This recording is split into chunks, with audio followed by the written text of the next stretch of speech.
Uno de los pasajes más enigmáticos y aparentemente oscuros en la Biblia es el que encontramos en el capítulo 6 del libro del Génesis, donde se describe algo completamente inusitado, algo que trasciende completamente la comprensión humana, pero que sin embargo, desde que el ADN o el ácido desoxirribonucleico, que es la molécula que se descubrió en 1954 por el doctor Crick y el doctor Watson, que les adjudicaron premios Nobel de medicina y de química, hemos podido comprender muchísimo más la Biblia.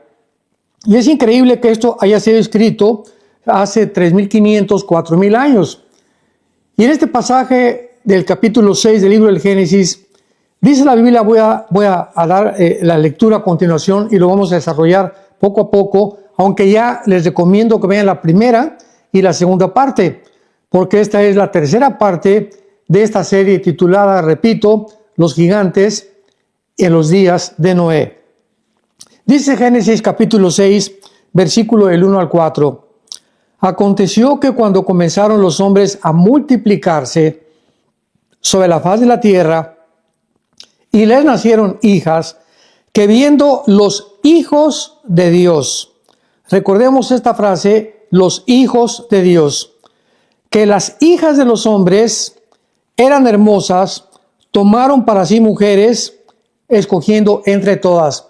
Vemos completamente dos terminologías, hijas de los hombres, hijos de Dios. Y dijo Jehová, no contenderá mi espíritu contra el hombre para siempre, porque ciertamente él es carne, mas serán sus días 120 años.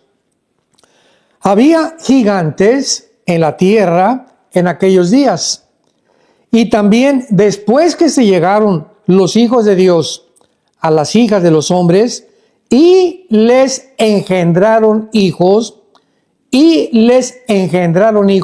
los gigantes le engendraron hijos a las hijas de los hombres, o sea, a mujeres humanas.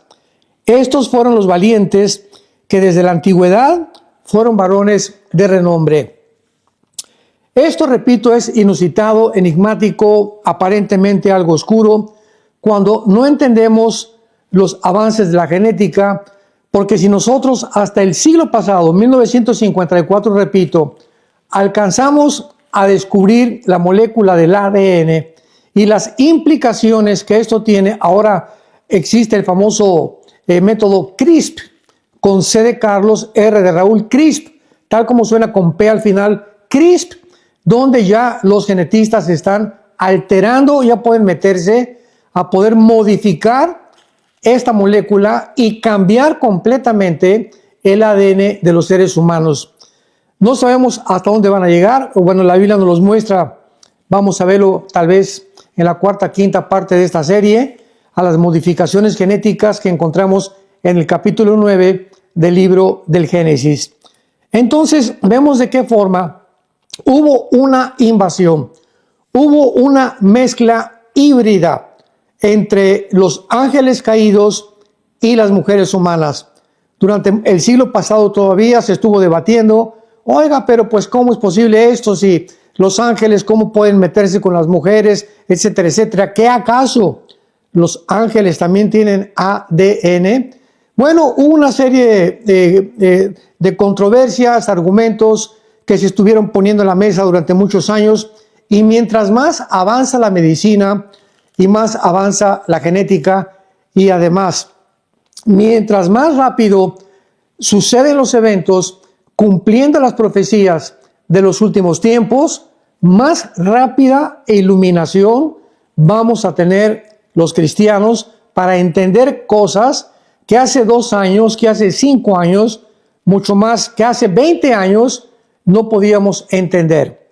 Como dice el libro de Daniel, capítulo 12, versículo 4, en el último tiempo el conocimiento aumentará y los entendidos comprenderán. Muy bien, vamos a leer ahora Génesis capítulo 3, versículo 15, que es otro pasaje donde podemos nosotros encontrar algo también enigmático, misterioso, creo que todavía más problemático aparentemente para poder comprender que también no lo podíamos entender. ¿Cómo pongo énfasis en esto? Que mientras más avanzamos, más entendimiento tenemos de la Biblia, de las cosas aparentemente oscuras, veladas, que nuestra mente finita e ilimitada no podía comprender. Pero vean esto, por ejemplo, en Génesis capítulo 3, versículo 5. Y esto es al principio de la Biblia. Imaginémonos todas las cosas que tenemos que ir descubriendo, codificadas, encriptadas por el Espíritu Santo a través de los 66 libros que se encuentran en las Sagradas Escrituras. Dice Génesis 3:15, pondré enemistad entre ti y la mujer, entre tu simiente y la simiente suya. Esta te herirá en la cabeza y tú le herirás en el calcañar. Aquí tenemos nosotros que recurrir inmediatamente al original de las palabras que fueron escritas al español, pero que tienen su etimología en el lenguaje hebreo. Entonces, cuando vamos al lenguaje hebreo, o sea, al lenguaje original del Antiguo Testamento, encontramos algo completamente asombroso. Vamos a tratar de introducirnos en el lenguaje hebreo para que tengamos mucha más iluminación y comprensión de lo que se está diciendo. Y pondré enemistad entre ti y la mujer. Vemos nosotros que Dios está hablándole a Lucifer, a la serpiente antigua que engañó a Eva, sabemos en el capítulo 2 del libro del Génesis, y que les prometió a la primera pareja humana que iban a convertirse en dioses si ellos desobedecían a Dios, y ellos creían que había un campo del conocimiento mucho más amplio que el que Dios nos podía dar a través de su revelación. Como consecuencia de este pecado vino una enemistad. Esta palabra enemistad, que es la palabra Eva, E de Enrique, B de bueno, A de Armando, tal como suena Eva en el hebreo, significa un pleito continuo, una tensión continua entre dos grupos de personas. Y aquí claramente lo encontramos que no solamente va a ser entre dos grupos de personas, o sea, judíos y la descendencia de los árabes, etcétera, etcétera, que es el pleito que hasta ahorita se lleva a cabo durante muchos siglos entre árabes y judíos, sino que aquí el Espíritu Santo dice que este pleito, esta enemistad, esta tensión continua que iba a transcurrir por todos los siglos, iba a ser entre Satanás y las mujeres. O sea, en el momento en que Satanás escucha que Eva va a ser la mamá, va a ser la que va a traer al Mesías prometido, que iba a destruir a Lucifer a través del tiempo. Vemos que en la cruz del Calvario desarmó completamente, dice Colosenses capítulo 2, Cristo a las potestades y a los principados, pero hasta el final sabemos que Cristo destruirá a Satanás. Entonces Lucifer tuvo que intervenir inmediatamente. No, esto no puede ser. Voy a tratar de hacer algo para impedir que la semilla, la simiente de la mujer pueda nacer. Y ahora lo entendemos con más claridad. Pondré entonces una guerra, una enemistad entre ti y la mujer, entre tu simiente. Esta palabra simiente, todos ustedes que son estudiantes profundos de las Escrituras, escríbelo en la palabra original hebrea, cera, como suena con Z de cebra, de cero, cera, C-E-R-A, cera, y significa esperma. Linaje se tradujo en otras Biblias, o descendencia. Entonces ya cobra un poco más de relevancia lo que estamos tratando de explicar. Vamos otra vez con mucho cuidado, lo que Dios le dice a Satanás. Tú vas a tener una simiente. Tú vas a tener un esperma. Tú vas a tener una descendencia. Vas a tener un linaje que va a descender de ti. Aquí ya comenzamos a detenernos. ¿Está hablando Dios en realidad algo en serio? ¿Esto es literal? ¿Puede Satanás tener una descendencia? Vamos a verlo a través de este estudio, las implicaciones tan profundas que tiene esta declaración divina. Satanás, tú vas a tener una descendencia, vas a tener un linaje y la mujer va a tener otra semilla, otro linaje. De la semilla de la mujer va a haber una guerra contra tu semilla que tú vas a tener. Y esa semilla de la mujer es la que te va a vencer finalmente. Te va a herir en la cabeza, pero tu descendencia va a hacer que tropiece la semilla de la mujer, o sea, el Mesías. Vamos a detenernos otra vez más, porque esto es importantísimo de poder explicar. ¿De qué forma podemos nosotros determinar o explicar que el Espíritu Santo no se equivocó? Porque ahora que ya tenemos todo el descubrimiento de la genética, sabemos que la semilla, o sea, el esperma, no lo lleva la mujer, lo llevamos nosotros, los hombres. Nosotros tenemos la semilla, ellas, las mujeres, son la receptora de la semilla. Entonces, cuando mi papá tuvo relaciones con mi mamá, el esperma de mi papá, ¿verdad? Se juntó con el óvulo de mi mamá y vino la fertilización, el momento en que los 23 cromosomas de la semilla de mi papá o del esperma de mi papá se juntaron con los 23 cromosomas del óvulo de mamá, se produjo lo que se llama genéticamente un cigote. Y en ese momento, en el momento de la fertilización, para que si hay médicos nos escuchen, es en el momento de la fertilización cuando se produce la vida humana. ¿Qué significa esto? Que en el momento de la fertilización del esperma de mi papá con el óvulo de mamá, en ese preciso momento, toda la información genética que yo traía como hombre, que mi esposa traía como mujer, que mi papá traía, que mi mamá tenía, ya habían formado toda la identidad o la persona que iba a desarrollarse en el vientre de la mujer, y esa persona ya es un ser humano. Así que nos van a disculpar todos aquellos que están a favor del aborto, que a los 15 días o a los 2 meses o a los 3 meses se puede destruir el bebé. La Biblia dice claramente y lo confirma en el Salmo 139, que es exactamente en el momento de la fertilización cuando comienza la vida humana. Pero la pregunta que nos atañe es la siguiente: ¿cómo es posible entonces que la mujer se le diga que va a tener una semilla cuando no es la mujer?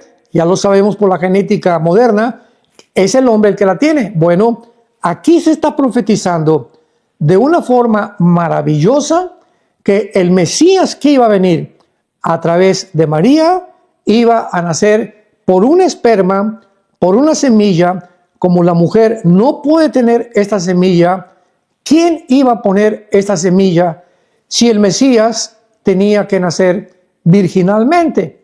Y ya encontramos en Lucas y en el Evangelio de Mateo el nacimiento de Jesucristo, que se le aparece un ángel a la Virgen María, a Miriam, porque el nombre en el griego es Miriam, no es María. Bueno, no importa tanto, pero vamos a ser un poco más bíblicos. Y el ángel le dice a Miriam: vas a ser mamá. Y ella responde: ¿cómo que voy a ser mamá? José y yo estamos desposados, o sea, comprometidos, pero todavía no tenemos relaciones. Entonces, ¿cómo puedo yo embarazarme? Y tú me dices que me voy a embarazar cuando José y yo no tenemos absolutamente nada, ni nos hemos casado de una forma judía oficial. Y entonces el ángel Gabriel le dice a Miriam o a María: mira, María, el santo ser que vas a llevar en tu vientre, José no va a tener nada que ver. Va a ser una obra completa de Dios. El Mesías o el hijo que tú vas a tener va a nacer sobrenaturalmente por la obra y la gracia del Espíritu de Dios. En otras palabras, ahora que tenemos más conocimiento de la genética, todo esto es maravilloso porque durante muchos siglos Nadie podía entender por qué José y María no podían tener relaciones como cualquier pareja humana para que naciera Jesucristo, hasta que se descubre el ADN. 1954 del siglo pasado, comenzamos a entender, y la Biblia tenía razón. Esto es maravilloso porque la Biblia es la historia del ser humano contada por adelantado. Dios adelantó a siglos y siglos y siglos de nuestro conocimiento simplemente para demostrarnos que solo Dios puede adelantarse con tanta exactitud y con tantos detalles, dejarlos escritos para que corroboremos, confirmemos nosotros que realmente es una obra sobrenatural la palabra de Dios. Entonces, el ADN ya nos demostró y nos enseñó que el varón tiene, ¿verdad?, los cromosomas XY y la mujer tiene el cromosoma XX. Esta es la composición genética del varón y de la mujer. Entonces, si tú tienes el cromosoma XY, eres, ¿qué cosa? Eres varón, de los pies a la cabeza. Y la mujer, si tiene XX, es mujer, con otra disposición para poder enfrentar la vida, con otras características anatómicas, con otro sistema reproductivo completamente diferente al del hombre, etcétera, etcétera. Entonces, la Biblia nos descubre también que es el hombre el que transmite el pecado. ¿Qué cosa estoy diciendo? Que es el hombre, como lleva el hombre la semilla, y la semilla se transmite por el hombre, la mujer es la receptora, es el hombre el que es el transmisor directo, literal, del pecado. Veamos esto. No se adelante. Yo les dije que íbamos a pensar un poco más profundamente. Romanos 5:12. Dice la Biblia: y así como el pecado entró al mundo por Eva, ¿no? Dice Romanos 5:12, el pecado entró al mundo por un hombre. ¿Pero cómo? Entonces, ¿quién fue el que pecó en el jardín del Edén? Otra pregunta. ¿Adán o Eva? Sabemos que fue Eva la primera que pecó, ¿verdad? Y entonces ella le compartió el fruto prohibido a Adán. Pero fue ella la que inició el pecado. Entonces, como dice el apóstol Pablo, y aparentemente creemos que aquí hay otra contradicción. Aquí la Biblia se está contradiciendo. De ninguna manera. El problema somos nosotros. El problema no es de Dios. Tenemos que entender claramente y buscar las conexiones para entender la mente de Dios. Cuando la Biblia dice en Romanos 5:12 que el pecado entró por un hombre al mundo y por el pecado la muerte, y de esta manera la muerte se transmitió a todos los hombres por cuanto todos pecamos. Qué impresionante está esto. O sea, el pecado entró al mundo por el varón. Esto no significa que la mujer no sea pecadora. Claro que es pecadora también, ¿verdad? Porque la infección fue hombres y mujeres, pero el transmisor es el hombre. Vamos a poner un poco más claro para que lo podamos entender. Si desapareciéramos, si estuviéramos en una isla y no hubiera nadie más que mujeres, no habría reproducción, ¿correcto? Hasta ahí se quedó el ser humano. ¿Por qué? Porque entre las mujeres no se pueden reproducir. Y si nos encontramos puros hombres, tampoco podría la humanidad reproducirse. Forzosamente tiene que haber los dos sexos, el hombre y la mujer. El que transmite la semilla y la que recibe la semilla, que es la mujer, para que en el vientre de la mujer pueda entonces el ser humano desarrollarse y nacer. Así que esto es lo que la Biblia quiere decir, que a través de la transmisión de la sangre, se transmite el pecado. Entonces, cuando el hombre y la mujer tienen una relación sexual, ahí va en la sangre del varón y en la sangre de la mujer, ¿verdad? Se transmiten todas las herencias, tanto de uno como del otro. Pero en este caso, el Mesías o el Hijo de Dios no podía nacer con pecado. Entonces, el cromosoma XY, que es el que determina el sexo o el género masculino, no podía ponerlo José, porque estaba infectado. Desde Adán hasta nuestros días, todos los seres humanos nacemos infectados con el cromosoma XY. Por eso todos absolutamente, desde Adán a nuestros días, hemos nacido en pecado. Hemos nacido con un virus, hemos nacido con una maldición tremenda que se transmite de generación en generación en generación, y que vino Jesucristo hace 2000 años a tratar de detener, no la transmisión, porque aunque seamos cristianos, se sigue transmitiendo, pero a quitarnos la culpa de ese pecado y pagar Él por las consecuencias que ese pecado le trae al ser humano, que es el infierno. Muy bien, entonces vemos nosotros que Jesucristo nace de una forma virginal. Esto es una doctrina esencial cristiana. Nace de una forma virginal. Y de esta forma Jesucristo puede morir en la cruz, abrir sus brazos en la cruz y pagar por nuestros pecados, porque Él no tenía pecado.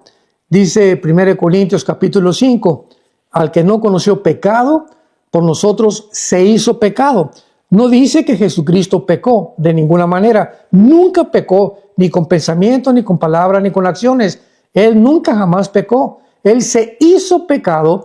Dios puso nuestros pecados en Él para que Él pudiera en esa cruz pagar por tus pecados y por mis pecados. Muy bien. Una vez que podemos entender esto más o menos de por qué estos ángeles atacan a la raza humana, a las mujeres, para tratar de qué cosa, de degradar el ADN. Ahora lo podemos entender más claramente. La primera intención, la primera motivación de Satanás fue el primer intento de poder pervertir la genética humana, para que de esta manera el Mesías que vendría por la mujer no pudiera nacer. ¿Qué pasó con esta mezcla de las mujeres humanas con los ángeles caídos en Génesis capítulo 6? Dice la Biblia en el versículo 4, y había gigantes en la tierra en aquellos días. Y esta es la primera pregunta que surge en nuestro estudio, porque hay otra versión que se manejó por mucho tiempo, otro argumento, que era la descendencia de Caín con los hijos de Set, los que habían producido a los gigantes, pero por el amor de Dios. O sea, por más malo que sea un hombre que se case con una mujer buena, o por más mala que sea una mujer que se case con un hombre bueno, no producen monstruos de 4 o 5 metros de altura, con 12 dedos en las manos, 12 dedos en los pies, que se les llama los gigantes, y que la palabra hebrea es Nepilim, si lo quieres apuntar, con PH intermedia, como suena Nepilim, que significa, viene de la palabra o de la raíz Rafa o Rapa, que significa los que se caen o los caídos. Ya nos acercamos un poquito más. Sabemos que los únicos ángeles que realmente se rebelaron contra Dios se les llama los caídos. ¿Por qué? Porque cayeron sobre la tierra para tratar de ahí en adelante de infiltrar, de poder influir, de poder destruir, abortar la obra de Dios con la raza humana. Entonces había gigantes, había Nepilim en aquellos días y también después, y lo dice claramente, que los hijos de Dios se llegaron a las hijas de los hombres. Esta frase, hijos de Dios, se repite únicamente en todo el Antiguo Testamento 4 o 5 veces máximo. Y las 4 o 5 veces que se repite la frase hijos de Dios, siempre se refiere o se adjudica a los ángeles caídos. Así que lo vemos también en la etimología. Una cosa son los hijos de los hombres, los hijos de las mujeres, pero aquí los hijos de Dios, un término que se le adjudica en el Antiguo Testamento a los ángeles caídos. Muy bien. Ahora nuestro estudio va a competir, ¿verdad? O vamos a tratar de establecer algunos principios muy importantes para demostrar la existencia que durante casi un milenio, casi 1000 años, nuestro mundo estuvo ocupado por estos mismos gigantes.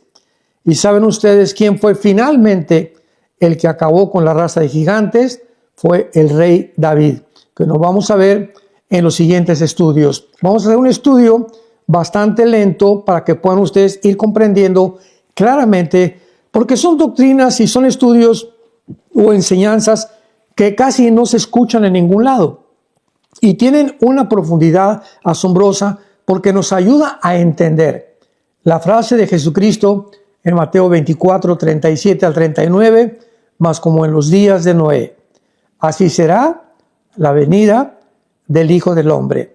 Entonces Jesucristo no dijo como en los días de David, no dijo como en los días de Sansón, como en los días de Salomón. La generación que Cristo usó para poder compararla con la generación que estamos tú y yo viviendo actualmente, ¿cuál fue? Los días de Noé.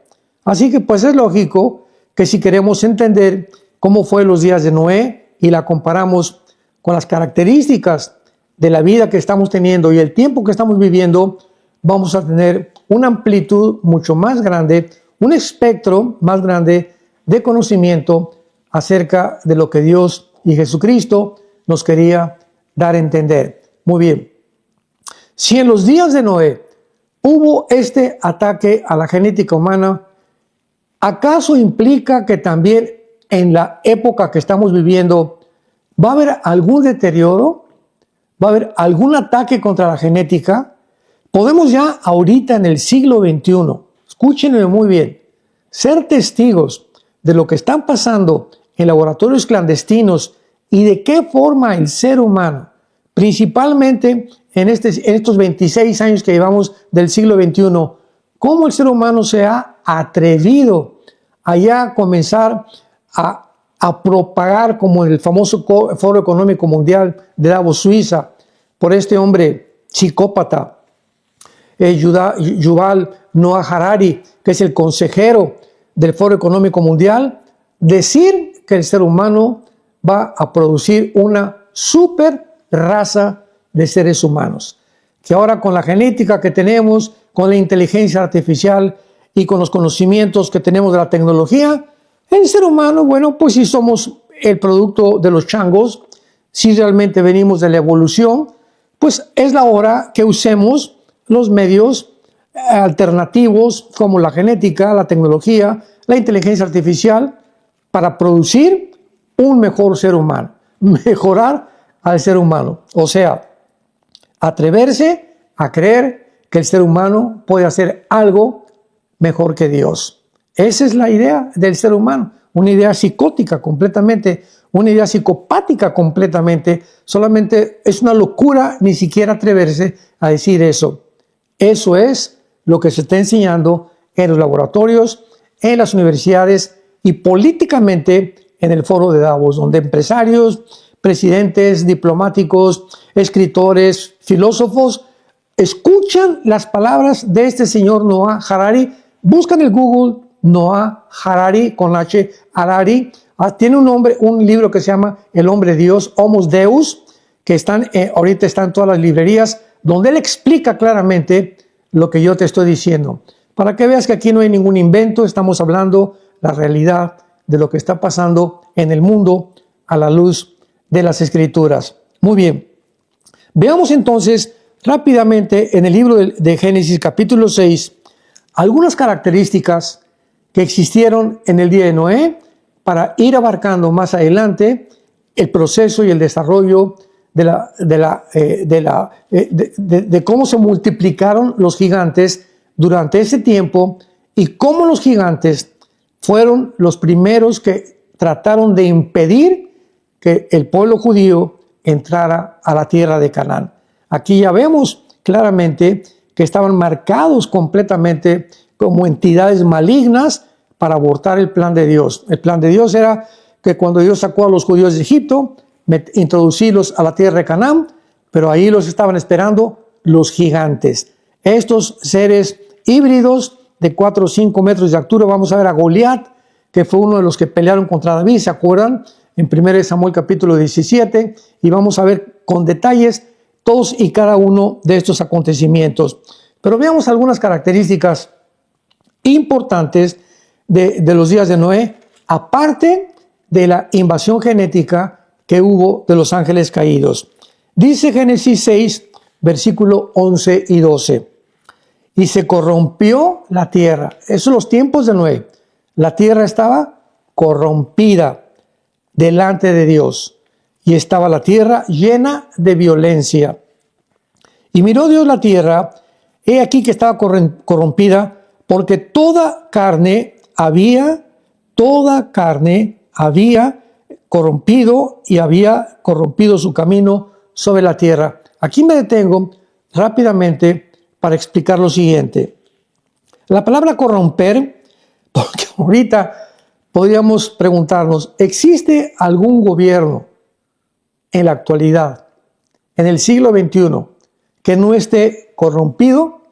Con los dedos de las manos los podemos nombrar. Es impresión la corrupción que existe en las películas, en los libros, en las doctrinas, en las filosofías, en la familia, en la política, en la literatura, en la genética, en la ciencia. Parecería como que el mundo, ¿verdad?, está siendo barrido por la corrupción. Y la corrupción es el deterioro del carácter del ser humano. Así se encontraba la generación de los tiempos de Noé. Pero también es importante porque es la palabra que se usa en el hebreo shahat o sahat, que significa una corrupción moral. O sea, vamos a traducirlo, y estaba la tierra degradada moralmente en los tiempos de Noé. Acordémonos nada más, para no ir tan lejos, en los tiempos de la pandemia, hace 3 o 4 años, cuando comenzaron a cambiar los mismos médicos, los mismos genetistas, comenzaron a pelearse que realmente el hombre no era hombre, que la mujer no era mujer, que había más de 45, 50 tipos de géneros. Increíble. Que llamándonos seres pensantes, inteligentes, que tenemos ya la inteligencia artificial, estamos peor, somos unos enanos, gigantes tecnológicos, pero somos unos enanos moralmente. Así que es impresionante al grado de degradación al que hemos llegado. Ahora ya se quiere comenzar a cambiar el género, todas las personas transgénero, ¿verdad? Las mujeres quieren ser hombres, los hombres quieren ser mujeres, etcétera, etcétera. Y ahora hay una estadística muy importante y muy interesante. De acuerdo a un último reporte, el 65% de las personas, el 65-70% de las personas que han hecho la cirugía o la operación para cambiarse de sexo, o sea, el transgénero, el que va más allá de su propio género con el cual Dios nos hizo para nacer, se quitan la vida, se suicidan. ¿Por qué? Porque es una maldición. O sea, el 65% de las personas que se han hecho la operación para cambiar de sexo acaban quitándose la vida. Se corrompió la tierra y estaba la tierra aparte llena de violencia. ¿Qué es lo que vemos actualmente? Guerras, rumores de guerras, que a Irán, que Hezbollah, que Israel, que Estados Unidos, que China, que Rusia invade Ucrania, que la OTAN tiene miedo, que ahora van a tomar Groenlandia, que hay que defender Groenlandia contra China y contra Rusia. Vemos un mare magnum actualmente en el mundo de tensión.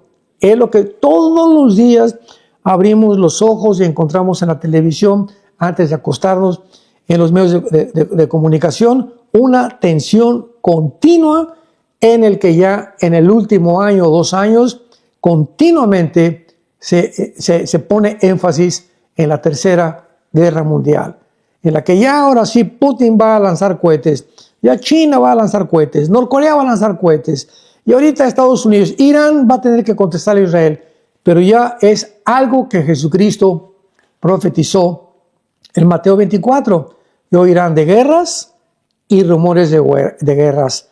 Pero esto no es el fin, ¿verdad? Es el principio de los dolores, como dijo Jesucristo.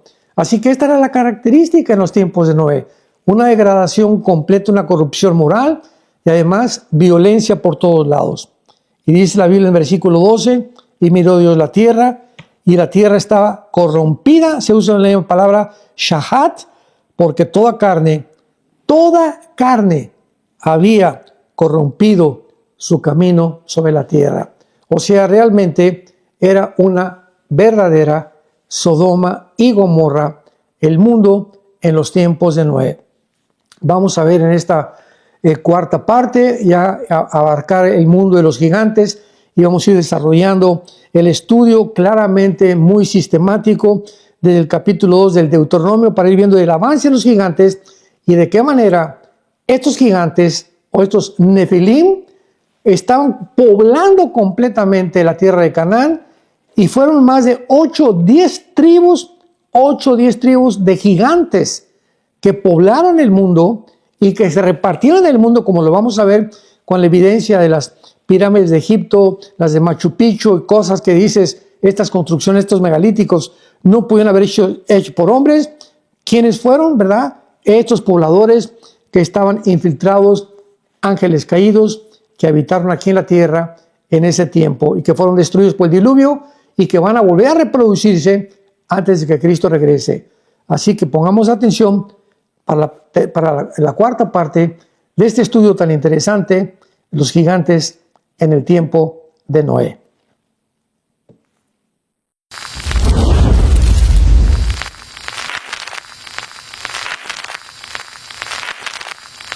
Hola, ¿qué tal? Me da mucho gusto saludarles y quisiera simplemente comunicarles que gracias a todos ustedes a través de todas las naciones del mundo que aman la palabra de Dios y que realmente están interesados en que nosotros como organización Vida Nueva para el Mundo y Armando Alducin Ministries continuemos predicando el Evangelio de la Gracia de Jesucristo y que podamos nosotros continuar haciéndolo gracias a sus donaciones.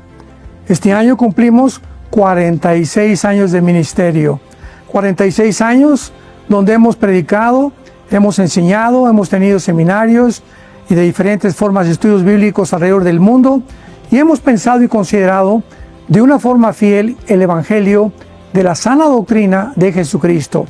Nosotros, con todas estas donaciones, tenemos que sostener pastores, misioneros, obras, equipos de televisión y aún continuamos buscando la manera de poder elevar este ministerio.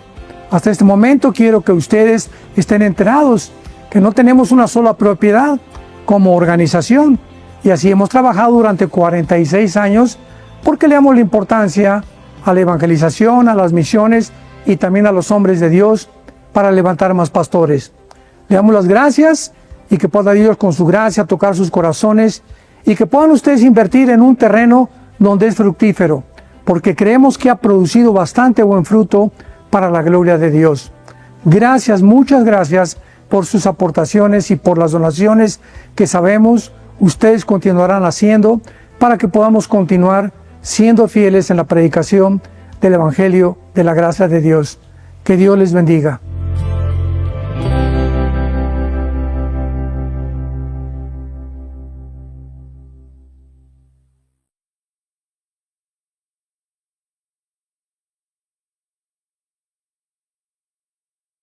Queremos anunciarles nuestro próximo viaje a Israel.